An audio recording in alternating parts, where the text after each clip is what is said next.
Kingdom of God living.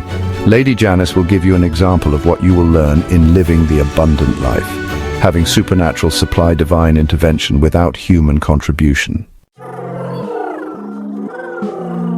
Supernatural supply represents God's direct provision without human participation in the process. This channel demonstrates God's ability to create resources ex nihilo, or out of nothing, or redirect existing resources through sovereign intervention. Biblical foundation. Exodus chapter 16 verses 13 to 15. That evening quail came and covered the camp, and in the morning there was a layer of dew around the camp. When the dew was gone, thin flakes like frost on the ground appeared on the desert floor. Moses said to them, "It is the bread the Lord has given you to eat." The manna in the wilderness exemplifies supernatural supply at its purest. The Israelites contributed nothing to its production, they simply gathered what God provided. For 40 years, this supernatural food appeared 6 days a week without human cultivation, irrigation, or harvesting processes. 1 Kings chapter 17 verses 8 to 16. Then the word of the Lord came to him, "Go at once to Zarephath in the region of Sidon and stay there. I have directed a widow there to supply you with food."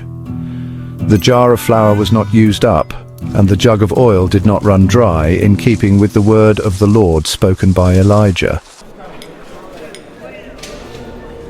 The widow of Zarephath witnessed supernatural supply when her flour and oil were continuously replenished, despite being consumed daily.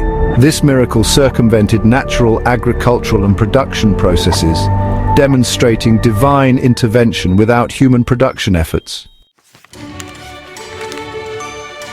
John chapter 2 verses 1 to 11. Jesus said to the servants, "Fill the jars with water," so they filled them to the brim. Then he told them, "Now draw some out and take it to the master of the banquet."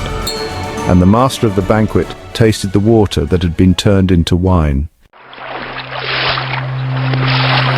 Jesus' first miracle illustrates supernatural supply through a transformation of one substance into another. The wine production bypassed natural growing, harvesting, and fermentation processes, demonstrating kingdom economics' ability to circumvent natural time constraints. Contemporary examples.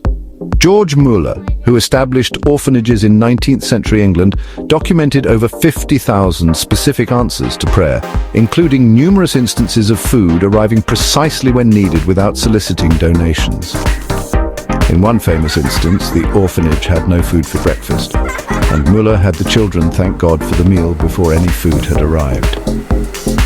During their prayer, a baker felt compelled to bake bread in the middle of the night and deliver it, and a milk cart broke down in front of the orphanage, leading the milkman to donate his perishable goods.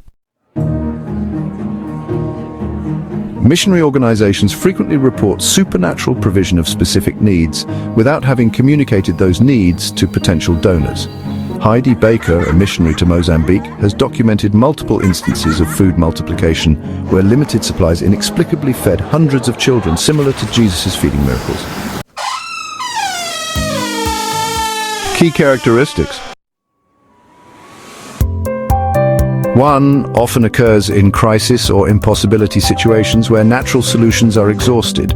2. Frequently bypasses natural processes or timeframes. 3. Aims to display God's power and build faith in recipients. 4. Cannot be manipulated or systematized through human formulas.